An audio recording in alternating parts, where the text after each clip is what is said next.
2악장 네 번째 이야기 2. 팀장님 고집 그만 부리시고요. 그만 확 판 깨뜨려 버립시다. 그 사람들 속마음이야 이미 훤하게 다 알고 있는 거 아닙니까? 뭐하러 뻔한 장단에 춤을 춘답니까? 공명통의 푸념에 강 팀장의 이마에 골이 더 깊어졌다.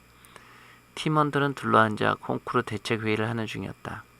그래요, 이번 콩쿠르를 핑계로 우리 팀에 타격을 주려는 의도가 훤히 들여다보이는데 굳이 우리가 들러리 설 필요는 없다고 봐요. 끝까지 투쟁해요. 우리 단체로 한번 잘나보라고 더 버텨보죠 뭐. 끝까지 가봐요. 스노우퀸이 쏘아붙였다.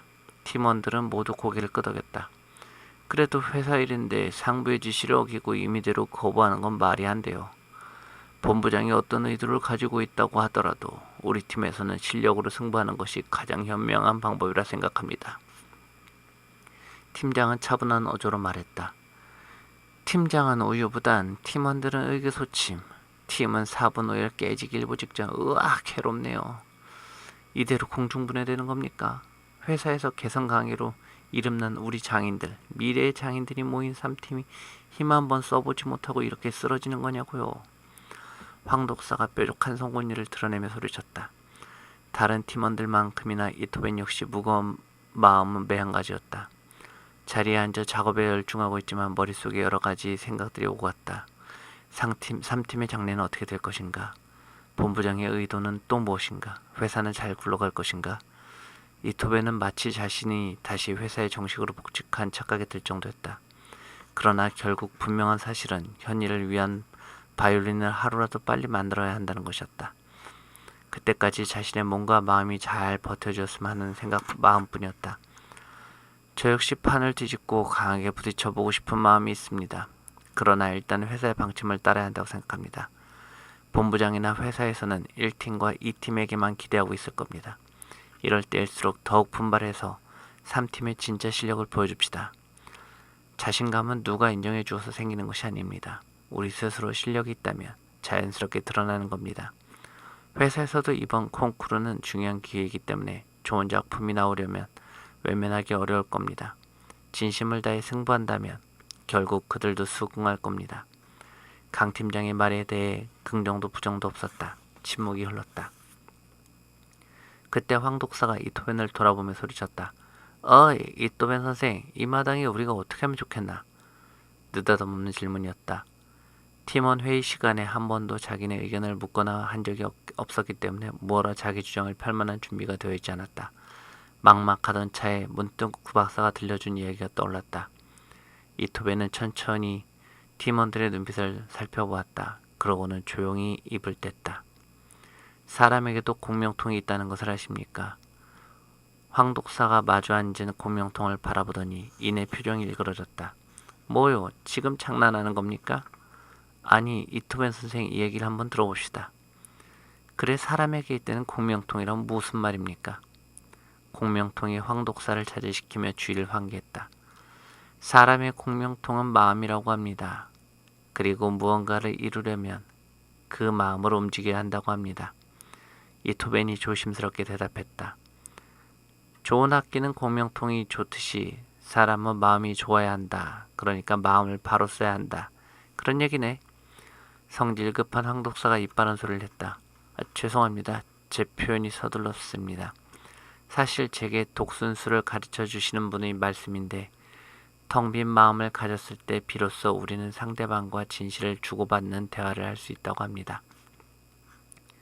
가까스로 기억을 되살리다 보니 이토벤의 이마에 진땀이 흘렀다.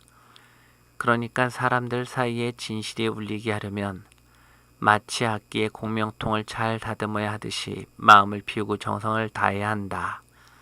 그러면 뜻을 이룰 수 있다는 말이군요.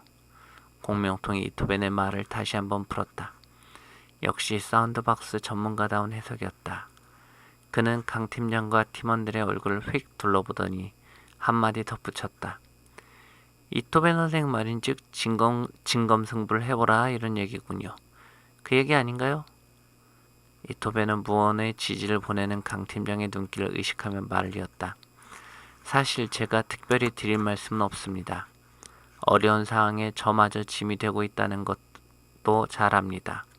제가 여러 가지로 부족하고 또 몸도 정상은 아니지만 여러분이 콩쿠르 준비하는 데 도움이 되는 일이라면 무엇이든지 돕겠습니다. 이렇게 말을 마치고 팀원들을 돌아보자니 자신의 모습이 어색하게 느껴져 얼굴이 화끈거렸다. 조금씩 발음이 새는 자신의 어눌한 말투와 불분명하게 들리는 상대의 목소리 때문인 듯 했다. 이토벤 선생은 그저 한쪽 구석에 조용히 계시는 게 우릴 돕는 일이에요. 아니나 다를까 스노우퀸이 퉁명스럽게 말했다. 그러나 그녀의 목소리에도 이전처럼 냉랭한 기운이 느껴지지 않았다. 이토벤은 숙소에 들어오자마자 컴퓨터를 켜고 구박사를 기다렸다. 요사이 심리적으로 가장 의지되는 사람은 바로 구박사였다. 이 선생, 혹시 암이라는 한자가 어떻게 만들어졌는지 아세요? 중간에 입구자가 3개 있죠. 그동안 구박사는 이토벤이 앓고 있는 병에 대해서 구체적인 언급은 거의 하지 않았다. 그랬기에 이토벤은 순간적으로 긴장되어 답을 망설였다. 입이 3개라는 뜻입니다. 즉 입이 3개나 필요할 정도로 하고 싶은 말은 많은데 그걸 산에 가둬두고 막아버렸다는 뜻이에요. 그렇군요. 재밌는 글자네요. 이토벤은 다음 풀이가 궁금해졌다.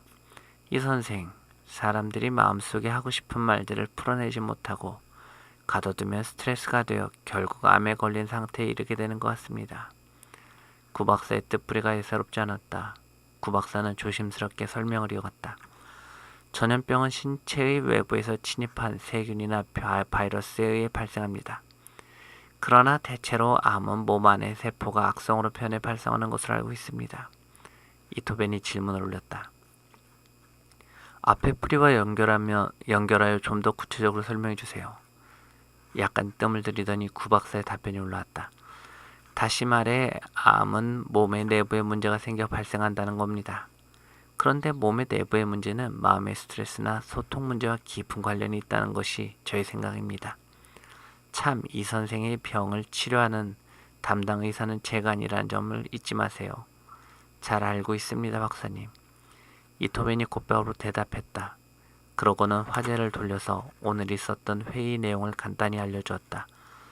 잠시 후 구박사의 글이 올라왔다. 전염병이 집 밖의 도둑이라면 암은 집안의 도둑인 셈이죠. 즉, 암은 집안의 가족 중 누가 이상해져서 다른 가족을 위험하는 상황과 비슷합니다. 제 비유는 비단 개인에게만 해당되는 것은 아닙니다. 3팀의 분위기를 듣고 보니 조직 자체가 암에 걸릴지도 모르겠습니다. 자기 분야에 출중한 능력을 갖춘 인물들인데 서로 간의 소통에 심각한 문제가 있는 것 같군요. 맞습니다. 팀장을 비롯한 모든 팀원들이 하나같이 자신의 주류에서 내쳐졌다는 느낌을 갖고 있습니다. 서로에게 귀를 기울여 주지도 않고 조금만 자존심을 상처를 주는 말이 오고 가면 이내 분위기가 냉랭해지곤 하죠. 그것이 바로 소통의 문제였군요. 구박사의 설명을 듣고 나니 3팀 문제의 원인을 좀 더 이해할 수 있었다. 구박사는 솔깃한 제안을 했다. 독순술 연습을 하려면 누군가와 마주보고 얘기를 많이 들어야 하는데 이 선생이 틈날 때마다 팀원들과 대화를 나눠보세요.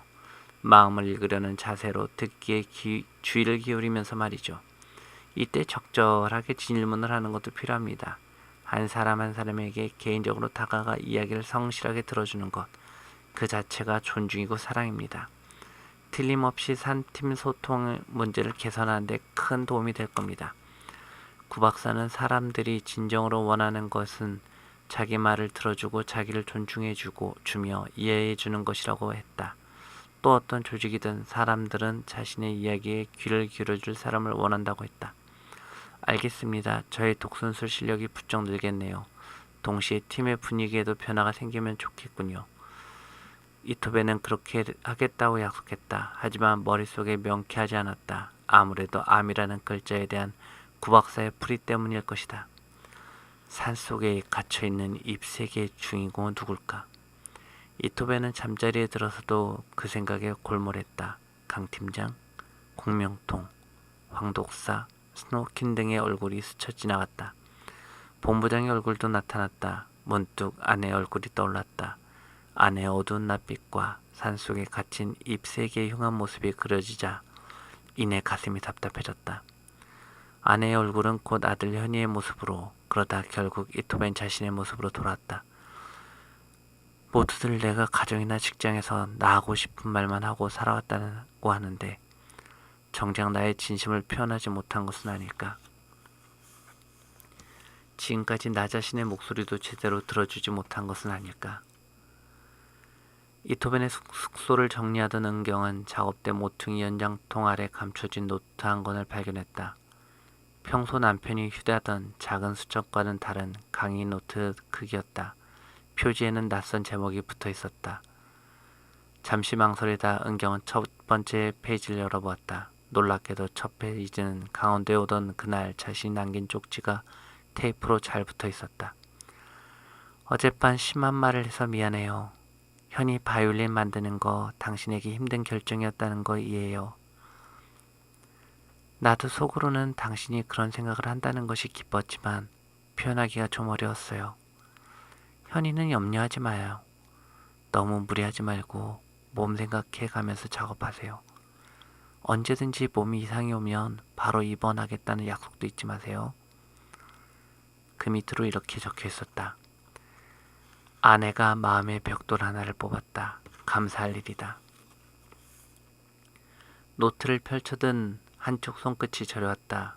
은경은 페이지를 빠르게 넘기며 읽어 내려갔다. 9월 25일. 사랑하는 아들아, 지금 이 아빠는 몸이 좋지 않다. 귀도 잘 들리지 않는다. 많이 힘들고 괴롭다. 이 일기는 너를 위해 남겨둔다. 나중에 내가 성장해서 아빠를 이해할 수 있도록 남겨두고 싶다.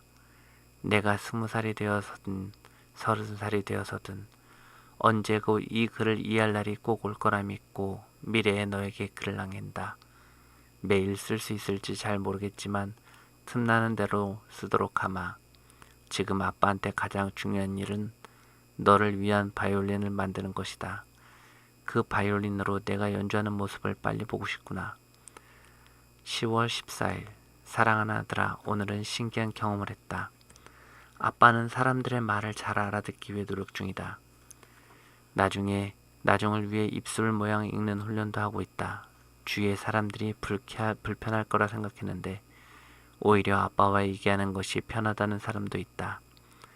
듣기 위해 노력하고 집중하는 태도가 상대방에게는 좋은가 보다. 아프지 않을 때도 이렇게 다른 사람의 말을 잘 듣기 위해 노력했다면 좋았을 텐데 특히 내 엄마가 얼마나 좋아했을까 하는 마음이 들어 후회되기도 한다. 하지만 지금 이 순간 무엇보다 너에게 이렇게 글을 남길 수 있어 감사하다. 10월 16일. 아들아, 오늘도 바이올린 연습 많이 했니? 아빠는 귀가 불편해지면서 내가 연주하는 음악을 영영 듣지 못하게 될까봐 걱정이 된다. 그러나 다행히 아직은 괜찮다. 아빠의 목표는 완성한 후에 열심히 치료받을 생각이다.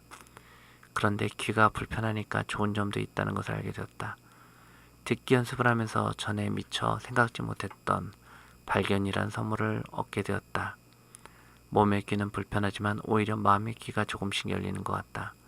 너에게는 좀 어렵게 들릴지도 모르겠다만 아빠는 요즘 주변의 모든 것에서 새로운 발견을 하고 있단다.